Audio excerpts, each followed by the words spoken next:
You're watching Moments with Jill Walker, and I'm really excited today. This is a church that was built in 1865. About 7 or 8 years ago, we're driving on Clarksville Road and the corn was down, and I said to my husband, "Hey, there's a church. That's an old country church. That's neat. Let's drive up sometime and see it." So we did, but we didn't get real close. And today they had a special service out here.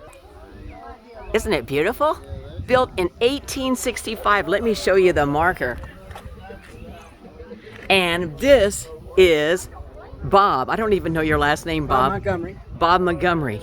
So Bob, show us real quick, and then I want to talk to you about in here. Bob's going to give us a view of this church, and it's not open to the public. Is that correct? No, it is open. It's open 24 hours a day, 7 days a week. Oh. You're free to come in anytime you want. We have a registry. You can sign in for the registry. You can pray as you want. You can visit some graves. This is an old church, obviously, and people have grown up and moved away. And here's the cemetery. A lot of the family would like to come back, visit the grave sites, and this gives them the chance to pray, be alone in solitary with the Lord. Wow. So we leave the church open, and you can come in anytime you want. Wow. And they had a service this morning, and this is one of the trumpet players for the service that they had this morning, 1865. So, more about the church, and My great-grandmother started this church with her family, the Clapp family, and they started 3 churches, one out in the Carolinas, one I believe in Indiana somewhere, and then this one. And as far as I know, all 3 are still in existence. And you can see this is in its more or less original condition, untouched.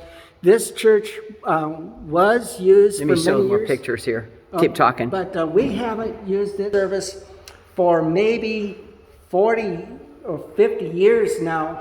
Wow. One of the ladies that was here today, her dad used to preach here as a circuit preacher, Deb Sims. Oh, I know Deb, yeah. Her dad used to preach here.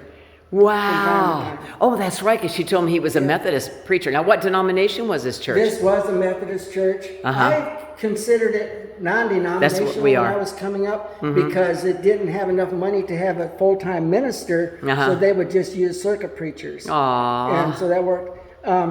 There's an oil burner in this stove. I remember originally there was a Ben Franklin wood-burning stove. Wow. And then later they brought in the oil burner. These racks up here, they put curtains up and divided out pews for Sunday school classes. Now these pews, are they originally made in 1865? They're made, I believe the story was I heard about a year after the Civil War. Oh, they wow. were made from lumber through woods in this area, taken to mills and milled out. Wow. So these pews are from about 1866, 1867. So outside, do you have some things you want to share real quick about going outside here? And we have a few Civil War people buried out here. Wow. Civil War servicemen. And I was going through putting out flags the other day. We have some stones from people who actually died in 1865. You can see we have many